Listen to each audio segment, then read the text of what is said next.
Bonjour à tous, j'espère que vous allez bien. Bienvenue dans ce LNDJ du mercredi 13 juillet.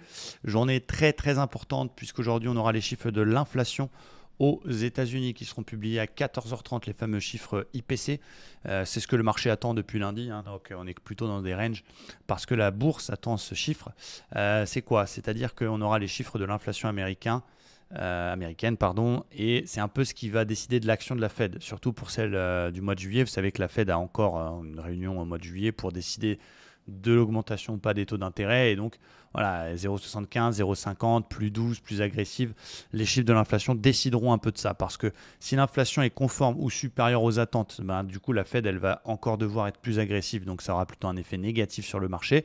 À l'inverse, si les chiffres sont bons, donc si on a un chiffre qui est en dessous du consensus, ça veut dire que, au contraire, l'inflation rediminue un petit peu et donc ça pourrait avoir un effet rebond technique. Donc ce sera très important. Évidemment, ne tradez pas la news, mais observez-la. Nous, avec les membres de l'école de trading Livestream Trader, on regardera ça ensemble à 14h30. En tout cas, en attendant, le DAX, il est toujours dans une dynamique plutôt baissière sous sa moyenne mobile 20, mais voilà, hier, il fait un espèce de marteau, il tient, il est toujours un peu dans la même zone. En 4 heures, on voit bien, regardez, la moyenne mobile 50, elle est complètement plate avec la 20 dedans, donc il n'y a pas de tendance, il n'y a pas de flux. Et en 1 heure, je vais surveiller deux choses. Première chose, je vais surveiller le petit support intraday qui a tenu hier le point bas, qui correspond à la moitié de la vague de hausse. En cas de cassure, ce sera un premier signal intéressant. Et le vrai signal pour moi de short, c'est la cassure des 61,8, des 13 600, 620 que je vais surveiller sur le DAX pour aller chercher les 400. Donc ça, c'est aussi en cas de scénario évidemment plutôt mauvais du côté de l'inflation. On peut rebondir, hein, le DAX n'est qu'un toutou des US.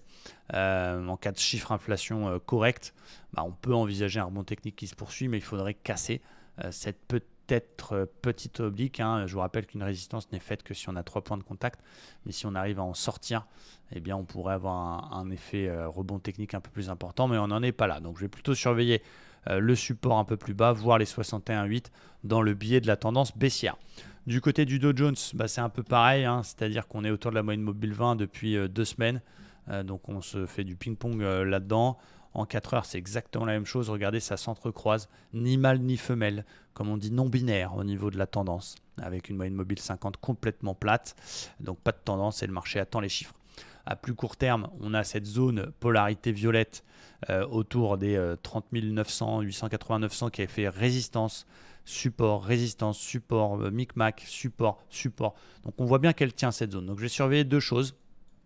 Donc si jamais les chiffres sont mauvais, que ça pète et que ça casse le 61,8 du dernier mouvement haussier, je peux vendre la cassure des 780 pour aller chercher le support à 400.